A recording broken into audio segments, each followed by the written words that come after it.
Term असलेले आपले काका माड्याच्या राजकारणात सक्रिय आहेत, परमनंट आमदार म्हणून देखील त्यांना संबोधलं जातंय. मात्र कुठं राजकीय गोंधळ घालून आपला आज वेगळा गोंधळ जनतेसमोर येतो माड्यात. पहिल्यांदा तर उमेदवार बदललेत. पुढच्या उमेदवारांचं नाव घेणं गरजेचं आहे. तुम्ही पुढचे उमेदवार त्यांच्या घरातून मला वाटते बबनदादांनी आता राजकीय ही घेतला आहे, संन्यास घेतला आहे आणि ते तुम्हीच मंडळींनी टी व्हीवरती दाखवला, आम्ही तो बघितला दाखवलेला.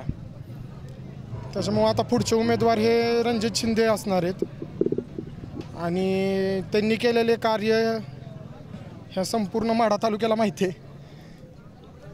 त्याच्यामुळं कुठं तर समाजाची लोकांची अपेक्षा आहे की मी पुढं यावं, ह्या गटाची ह्या तालुक्याची धुरा कुठंतरी जनतेची अपेक्षा आहे की मी सांभाळावी. आज गावोगावी 2 महिने झालं फिरतोय आणि गावोगावीच्या लोकांच्या प्रतिक्रिया ह्याच आहेत की तुम्ही कुठंतरी पुढाकार घ्या, म्हणून मी हा पुढाकार पुढे घेतला. का तर बरोबर आहे. हे बघा की जेव्हा सेना आणि मनसे फुटली तेव्हाही लोक म्हणत होती आत नाही एकच आहेत. जेव्हा अजितदादा आणि पवारसाहेब वेगळे झालेत आता, तेव्हाही लोक म्हणतात की आत नाही एकच आहे. तर ह्या सगळ्या वावड्या आहेत, ह्याच्यात कुठेही तथ्य नाही. पुढून पवारसाहेबांनी जर उमेदवारी दिली तर साहेब मला देखील विचारणार आहेत बबनदादा उभारले तर काय, बरोबर आहे. तेव्हा मला उत्तर द्यावं लागणार आहे साहेबांना. का तर मला आता उमेदवार माझ्या डोळ्यापुढं रणजित शिंदे दिसत आहेत आणि जर भविष्यात उमेदवारी बदलली तर ती माझी फसवणूक आहे, जनतेची फसवणूक आहे, सगळ्या कार्यकर्त्यांची फसवणूक, तालुक्याची फसवणूक असणार आहे. त्याच्यामुळे मला साहेबांनी दिलेला शब्द कुणी का असेना मग पुढून मला सामोरे तिकीट एकदा भेटलं की जावं लागणार आहे. ते आत्ताच मी बोलू शकत नाही आपण काय करायचं आहे भविष्यात. त्या परिस्थिती कुणाला उमेदवारी मिळती काय मिळती, विरोध निश्चित नाही, निश्चितच विरोधातच प्रचार होईल. त्याच्यामुळे साहेबांच्या विचारांशी आम्ही निगडीत राहू. साहेब कुणाला उमेदवारी देतील काय देतील त्याच्यावरती आम्ही सगळे भविष्यातले कशासाठी नेमका हा बंडखोरीचं अस्त्र इतक्या दिवसांनी का काढण्याची वेळ आली. दुसरीकडे पाहिलं असेल तर अकलूजच्या मोहिते पाटलांच्या कुटुंबात देखील असंच बंड झालं होतं, दुसरीकडे आपलं बंड समोर येतं. नेमकं बंडखोरी कशासाठी. हे बघा, मुळात बंडखोरी ही मी सगळ्यात उलट शेवटी केली आहे. आधी तालुक्याने केली आहे. तालुका मतदान एवढं विरोधात का जात आहे, का तर जनता त्रस्त झाली आहे, आणि ही समधी जण जी विरोधात गेलेलं मतदान आहे ही आमचीच माणसं आहेत. त्याच्यामुळे जनता त्रस्त झाली आहे, आम्ही त्रस्त झालो आहे की का येणाऱ्या आत्ताच तुम्ही भाषणात ऐकलं असेल की ह्या गावची ह्या परिस्थितीची बघा तुम्ही काय परिस्थिती आहे, जरा हे टी व्हीवरती दाखवा तुम्ही. आपल्याला ह्या रस्ते नाहीत, लोकांना हॉस्पिटल नाही आहेत नीट, लोकांना शिक्षण सुविधा नीट नाही, ह्या सगळ्या गोष्टींमुळे समाज त्रस्त झाला आहे आणि कुठंतरी बदल करायचा ह्या भावनेने आम्ही बाजूला निघलेलो आहोत. कुठंतरी शरद पवार दिले सगळ्या तुमचे जे संबंध होते मोहिते पाटलांपासून सगळ्यांचे कुणामुळे बिघडले, हे सगळे संबंध बिघडलेत. त्याला अनेक गोष्टी ठरल्या कारणीभूत. काहींचे संबंध ह्या मंडळींनी सातत्याने विजयदादांनी आम्हाला सहकार्य केलंच 14 गावातून. विजयदादांनी आणि प्रतापसिंह मोहिते पाटलांनी सातत्याने सहकार्य केलेलंच आहे राजकीय. पण काय ज्या गोष्टी अजून नीट व्हायला पाहिजे होत्या त्या तशा नव्हत्या, फारशा आलबेल नव्हत्या गोष्टी. निश्चितच हा सगळ्या तालुक्यातनं जी मतदान विरोधात गेलेलं दिसतं, तुम्ही जर बारकाईने विचार केला तर हे मतदान कुठं तर पुत्रप्रेमामुळेच विरोधात गेलेलं दिसून येत आहे. काही दिवसांपूर्वी शरद पवारांची भेट घेतली होती, त्यानंतर नुकतीच जी जनसन्मान यात्रा पार पडली टेंभुर्णीमध्ये, त्या स्टेजवर रणजित शिंदे आले नाहीत. त्यांच्या काही समर्थकांकडून अशाही वावड्या उठवल्या जात आहेत की आमचं इकडूनही प्रयत्न चालू आहे. हो का, त्यांना वाटणं साहजिक आहे साहेबांनी उमेदवारी द्यावी, का तर आता त्यांना दिसतंय की सरकार साहेबांचं येणार आहे, त्याच्यामुळे त्यांना वाटणं साहजिक आहे. आजपर्यंत हेच तर झालंय. जनतेला माहिती आहे का काय त्यांची भूमिका कशासाठी बदलते? आता जनतेला माहिती आहे म्हणून तर जनतेने एवढं विरोधात मतदान केलंय ना. दादा तुम्ही आत्ता म्हणालात की लोकसभेला जशी जनतेनं चुणूक दाखवली तशी विधानसभेला चुणूक दाखवली जाईल, पण त्यामध्ये कारखानदारी याला अडचणीत आणू शकते का याला? जसं सांगितलं आता की आम्हाला मुळात कारखानदार हा आमदार नको आहे. का तर शेवटी आम्हाला व्यापारी माणसं आमच्यावरती राज्य करणारी नको आहेत. किती जरी झालं तर कारखानदार हे व्यापारीच आहेत. आणि मुळात 3500 रुपये भाव जाहीर करून 3600 रुपये भाव जाहीर करून ह्या वर्षी बाजारात ऊस कमी आहे म्हणून हा दर जाहीर केलेत. हे काय कोण कोणावर उपकार करत नाहीत. हे शेतकऱ्याच्या हक्काचा आहे त्याच्यामुळे दर जाहीर केला जातोय. पुढच्या वर्षी एवढाच दर जाहीर करता येईल का तर निश्चितच नाही. पुढच्या वर्षी ऊस जास्त असणार आहे पाऊस काळ बघता. कुठं तर किती फरक पडेल ते पण उत्सुक आहे. कशामध्ये विधानसभेच्या निवडणुकीत नाही फारसा मला नाही. वाटते ते मुळात साहेबांना कुणाकडनं ते इच्छुक आहेत नाही, मला त्यांच्यासाठी अजून प्रश्न पडलाय. सर्व पर्याय खुले असल्याचे सांगता येते. म्हणूनच सर्व पर्याय खुले आहेत त्यांच्यासाठी. आमच्यासाठी आमची वैचारिक लढाई आहे. आमची वैचारिक लढाई आहे. आम्ही साहेबांची माणसं आहोत. साहेबांच्या विचारांशी मांडलेला हा मतदारसंघ आहे. त्याच्यामुळं आमच्यासाठी फक्त पवारसाहेब हे एकमेव आमच्यासाठी. कुठं तर शरद पवारांची भेट घेऊन शरद पवार आता थेटपणे तुम्ही आज किती कारखाने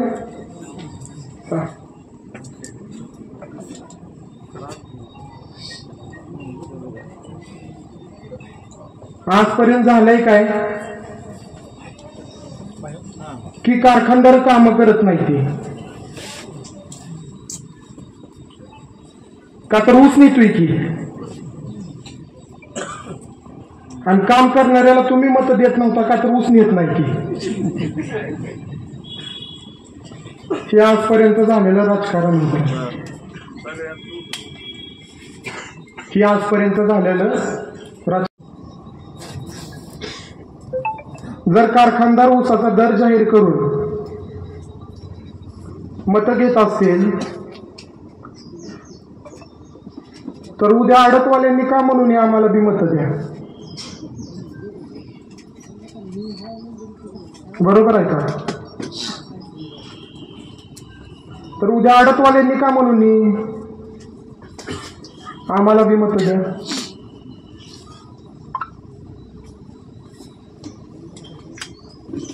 इंग्रज ह्या देशामध्ये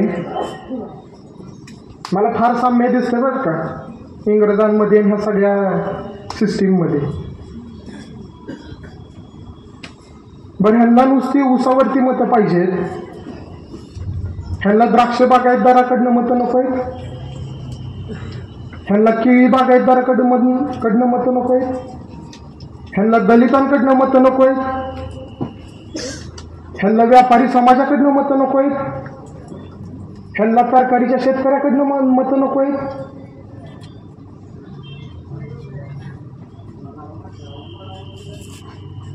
मला ह्यांच्या पूर्ण साखळीमध्ये फार साम्य दिसतं इंग्रजांमध्ये आणि ह्यांच्यामध्ये. ते कसं सांगतो ऐकून घ्या बारकाव्याने. इंग्रज या देशामध्ये कशासाठी आलती?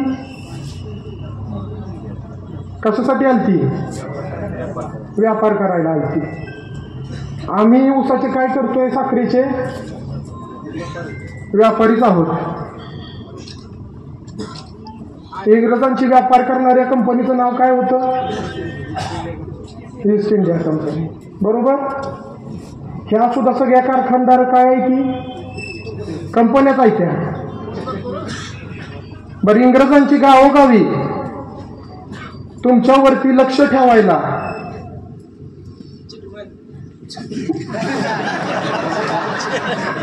इंग्रजांची गावोगावी तुमच्यावरती लक्ष ठेवायला सावकार होती, इनामदार होती, जहागीरदार होती. बरोबर. आताही तुमच्यावर लक्ष ठेवायला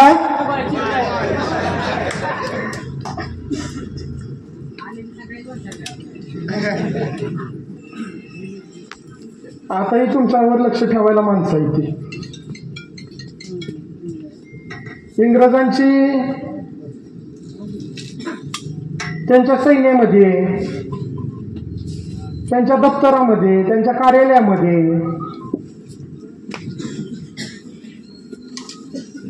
80% भारतीयच होती, 20% फक्त गोरी लोक आली. तशी ह्यांच्याही कार्यालयामध्ये, दप्तरामध्ये काम करणारी संधी माझीच आहे ती.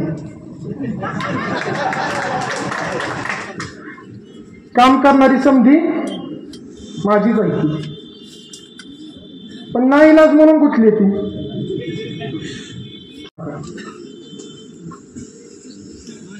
माढा तालुक्यामध्ये 413 कोटीचा निधी आला रस्त्यांसाठी. किती आला? 413 कोटी रुपये माढा तालुक्यात आले या 5 वर्षात. माळशिरस तालुक्यामध्ये 670 कोटी रुपये आले आणि बार्शी तालुक्यामध्ये 603 होत्या. ज्याची पिठाची गिरण होती त्याचं गाव होतं. त्याच्यानंतर का आला? ज्याचं गुराळ त्याचं गाव. त्याच्यानंतर ज्याचा कारखाना त्याचं.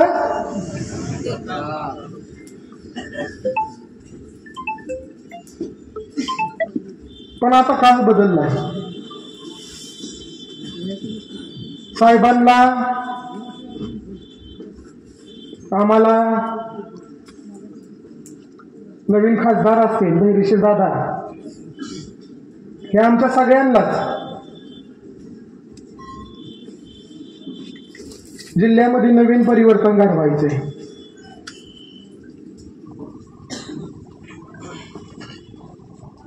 जोपर्यंत समाज म्हणून तुम्ही लोक 2 खुर्च्या वेगळ्या मांडणार नाही, कारखानदारीची आणि आमदारकीची, तोपर्यंत ना कारखानदाराचं कारखाना टिकतेलं ना आमदाराचं राजकारण टिकल.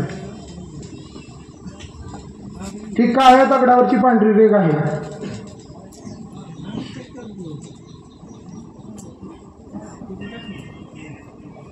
आपल्याला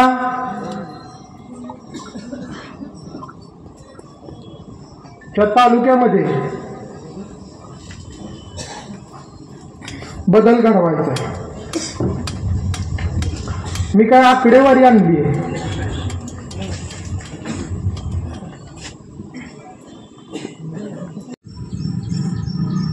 बरं, तुम्हाला अजून जुना इतिहास सांगतो.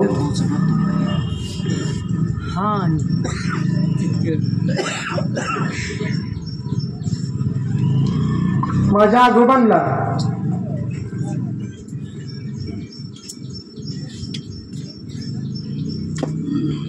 इंदिरा गांधींकडनं तिकीट मिळत नव्हते गाई वासरूचं. तेव्हा शंकरराव मोहिते पाटील माझ्या आजोबांना गाडीत टाकलं आणि दिल्लीला घेऊन गेले आणि दिल्लीला नेऊन त्यांनी इंदिरा गांधींचं तिकीट आणलं. कामं करतोय म्हणून त्यांना निवडून नाही दिलं. तुम्ही त्यांना निवडून दिलंय का तर त्यांच्याकडे कारखान्याचं लायसन आहे. कारखान्याची चिटोरी कागदाची.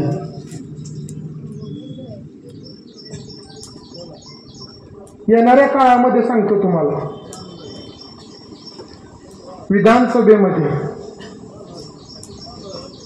तुम्हाला मंडळींना 60% आमदार दिसतील कारखाना विरहित माणसं आणि कारखानदार दिसलेली राजकारण विरहित माणसं.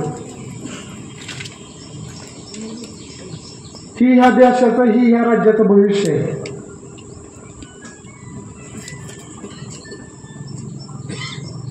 आज जर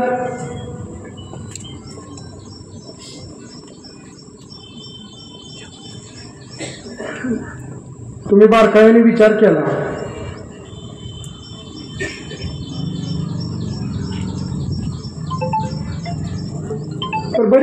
म्हणली, मला गद्दार म्हणली,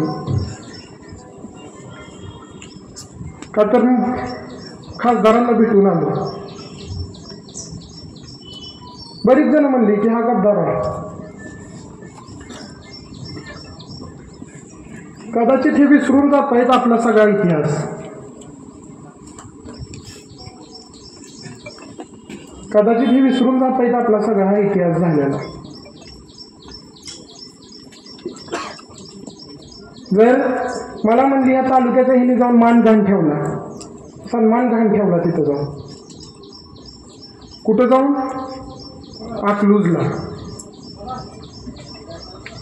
अहो हाच तालुका त्यांना 70,000 निवडून देतोय, मी जाण्याने कसा सन्मान घाण ठेवायचा?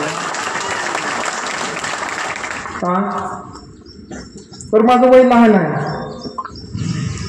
ते आपल्या तालुक्याचे खासदार आहेत, तिथं जाणं भाग आहे. ह्याच्याकडं नाही जायचं, त्याच्याकडं नाही जायचं. बरी फरक एवढाच आहे, मी उघड गेलो, तुम्ही मागच्या दारातनं जात होता. फरक एवढाच आहे मित्रांनो, की मी उघड जातोय, ही मागच्या दारातनं जाते. ती आमदारकीत सहकार्य केलं. त्याच्याहून जुना इतिहास आहे लवणच्या कोकाटे पाटलांचा. शंकर भाऊंच्या आधीपासून माझ्या आजोळीचे संबंध त्या कुटुंबाशी आहे. हो ना.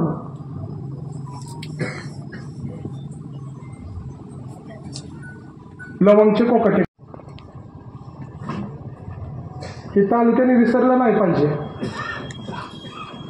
तेवढंच मोठं काम भाई एस एम पाटलांचं आहे या तालुक्यासाठी.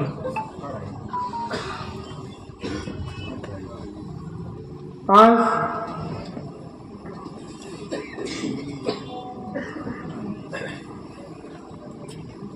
तुम्ही जर बारकाईने विचार केला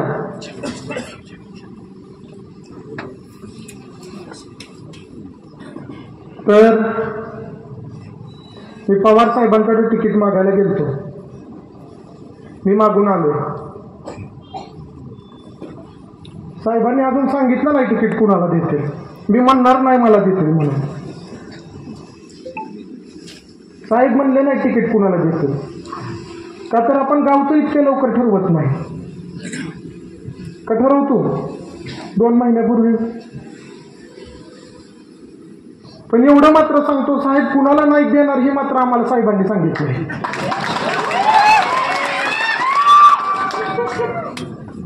कुणाला देते मी नाही सांगितलं, पण कुणाला नाही देणार हे मात्र आमच्या सगळ्यांना सांगितलं.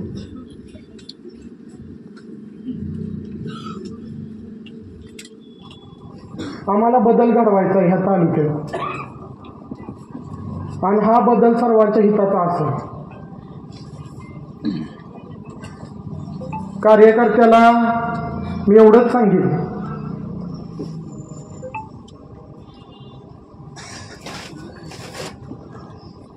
की काही चुका निश्चित झाल्या आमच्या घराकडून, आणि त्या केवळ चुका दादांना, माझ्या कुटुंबाला काही चुकीच्या भूमिका घ्याव्या लागल्या, आणि त्या भूमिका सर्व रणजित शिंदेच्या कारकिर्दीत झाले. आज जर तुम्ही सगळी पदं जर बघितली तर 8 ते 10 पदं आहेत. मला इतक्या मोठ्या ताकदीपुढे उभं राहायचंय. श्रावणबाई योजना, काय संजय गांधी, लाडकी बहीण, अजून जिल्हा दूध संघ, अशी 10 पदं आहेत मित्रांनो. वयोवृद्ध, शालेय व्यवस्थापन समिती, 18 पदं आहे. ठीक आहे.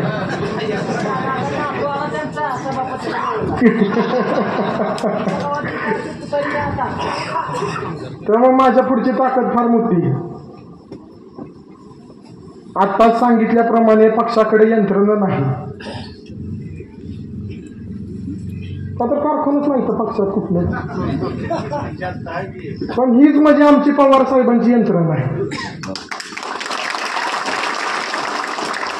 मला तालुक्यात कोण पाहुणार आवड बी नाही तर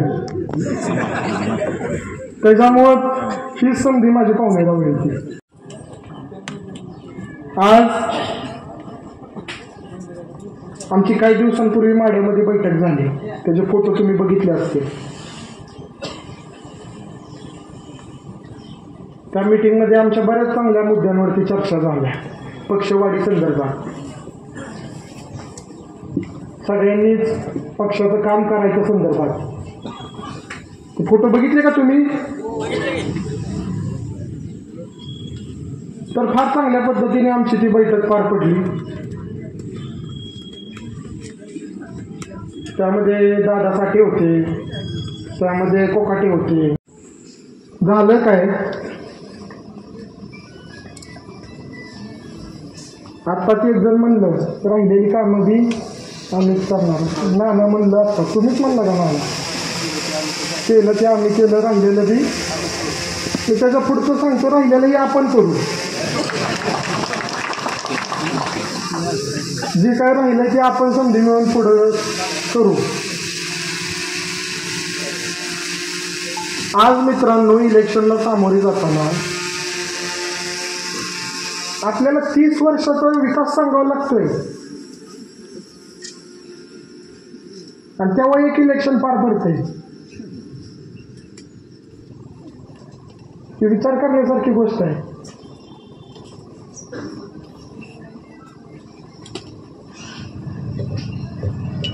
आपल्याला ह्या तालुक्यामध्ये बदल घडवायचा आहे, आणि ही लढाई आपली सगळ्यांसाठी असणार आहे. त्यानिमित्त बोलण्यासारखं बऱ्याच काही गोष्टी आहेत, पण इथून पुढं अजून वारंवार सभा होणार आहे.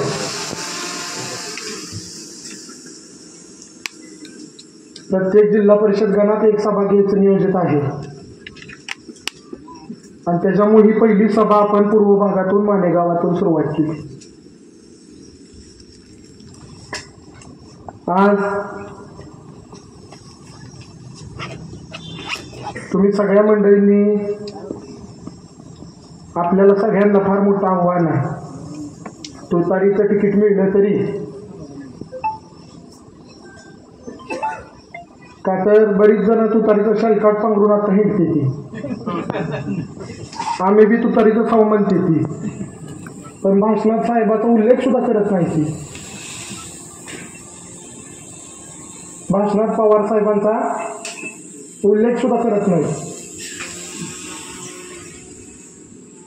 ह्या सगळ्यांना राजकारण आपापले कारखाने वाचवायला आपापल्या केसेस पडले ते ह्यांच्यावरती. ह्यांना जनतेसाठी राजकारण करायला वेळ नाही. ही संधी कोण आहे ती? ही सगळी आमचीच आहे ती घेऊ का? मी विरोधक आणून बाहेरची आणून बसवली ती माझ्या भाऊंपासनाची माणसं आहे ती सगळी. तालुक्यातलं जी लीड गेलंय ही सगळ्यात गटानेच तर दिलेलं आहे आपल्या. कुठे असतील ही संधी बापू, कुठलं कधीच नाही तुम्ही आमच्या घरात. तुम्ही कुठलं 3 पिढ्या. पंचायत समिती सदस्य बापू कुठे? ही 3-3, 4-4 पिढीची माणसं आहे ती आमची.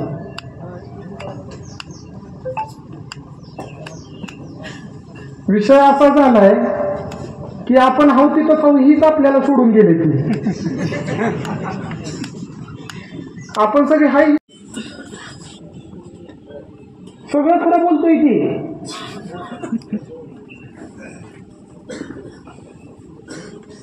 सगळं खरं बोलतोय, त्याचं काही चुकत नाहीये. शिवानंदाची कुठली भूमिका चुकली? स्वाभिमानी माणसं त्या गटात राहिली नाही. आजपर्यंत तुम्ही बारकाईने जर विचार केला सगळ्यांनी, त्या गटाचं झालंय काय, तर तुम्हाला दिसून येईल की द्राक्ष बागायतदार सगळा विरोधात गेलाय. तालुक्यातला कापशेवाडीची सभा आठवा, गेलता का तुम्ही? बरोबर. द्राक्ष बागायतदार नाना समजा विरोधात आहे. तालुक्यातली वकील संघटना ठराव घेतली विरोधात काम करायचं, तालुक्यातली शिक्षक सगळी विरोधात काम करतायत.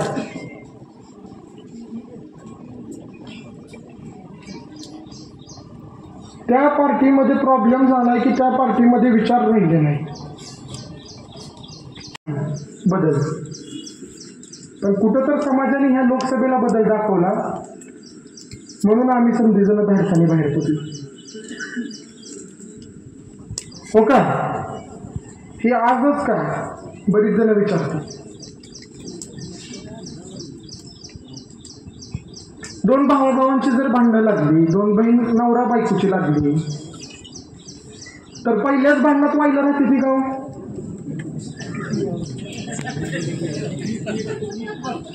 आम्ही वेगळं व्हायचा विचार केला. आज तालुक्यातली कलाकार संघ नाही ती त्या पार्टीत. बाबा लोंढे असतील, रत्नदीप बारभोले असतील दारफळचे, अशी तर छोटी मोठी कलाकार राहिली नाही तिच्या पार्टीत. तालुक्यातली प्रतिष्ठित घराणी नाही ती राहिली त्या पार्टीमध्ये. ही त्या पार्टीची वस्तुस्थिती झाली.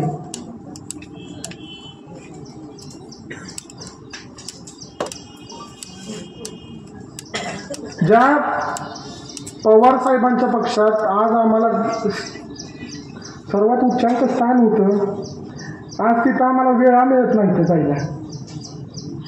आज गेल्या वर्षी तिकीट मिळत नव्हतं आपल्याला. 8वा सावंत सरांकडे गेलतो आपण उमेदवारी मागायसाठी. गेलतो का नव्हतो? आज त्या पार्टीत आपल्याला तिकीट मिळेना. ती चौखड विश्वासार्हता उडलेली दिसून येते तुम्हाला आपल्या घरावरची.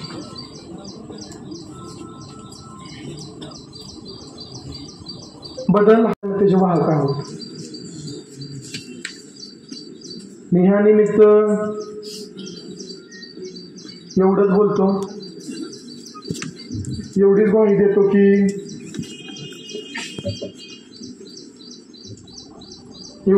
देतो की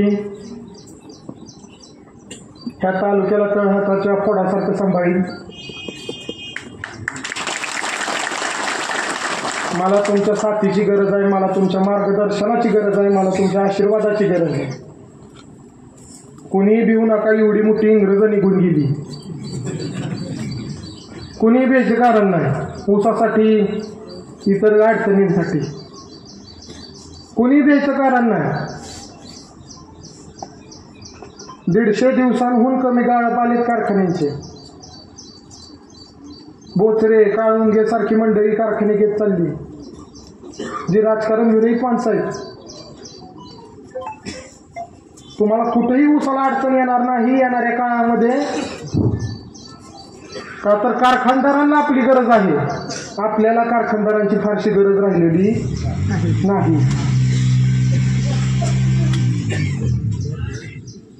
या निमित्त एवढंच बोलतो. पुढची सभा आमची लवकरच जाहीर होईल, तिथं पाण्याविषयी बोलेल.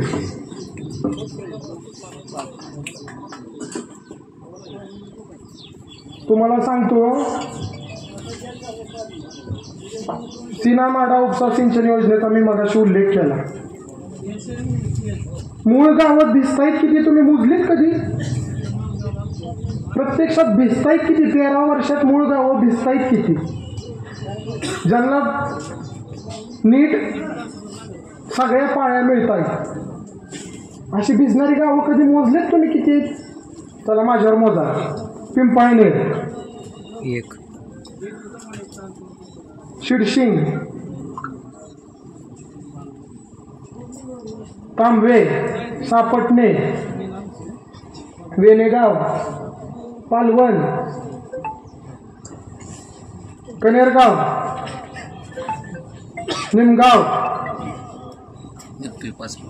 पालवण घेतलं का? वेनेगाव घेतलं का? कोळग, उजनी, लवळचा काही शिवार आणि कुर्डूचा काही शिवार. पिंपळनेर मोजलं की. अहो लय झालं 15 खेड्यांना 30 वर्षात पाणी दिलंय आपण. बाकीकडे सारे आहे त्यांनी काय आणलेलं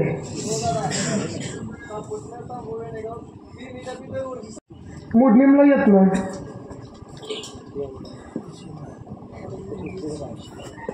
भेंड काय ती तरी 12 मोजलेली 15 गावं. 6 गावात भेंड घेऊन 15 धरा.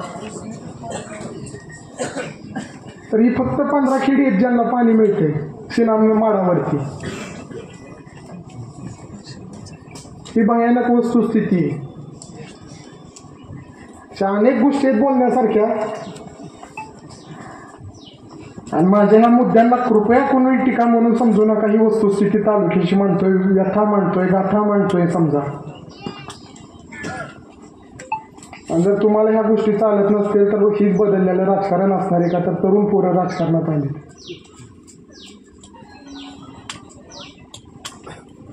त्यानिमित्त एवढंच बोलतो. बरीच जण अजून मंडळी बोलायला उत्सुक आहेत. मी लवकर बोललो केवळ पावसाचे दिवस आहेत म्हणून लवकर बोललो. तुम्ही सगळी एवढ्या लांब आला मानेगावला. ह्याच्या मागचा उद्देश एकच होता की इकडेची काय परिस्थिती आहे ही आपल्या सगळ्यांना दिसावी. त्या उद्देशाने इथं आपण आलोय. तुम्ही झालेली कामं बघा. इंदापूर तालुक्यामध्ये भरणे मामाने एक हाती सत्ता होती का मामाची 30 वर्ष, तरी इंदापूर शहर बघा. तुम्ही सांगोल्यामध्ये शहाजी बापूंनी आणलेला निधी बघा. बार्शीमध्ये राजाभाऊरावनी आणलेली कामं बघा. त्या 5-6 वर्षातच झाली. आणि इथं एक हाती सत्ता असून आपलं एक खेडं नाही, एक गाव नाही, एक शहर नाही इंदापूर सारखं.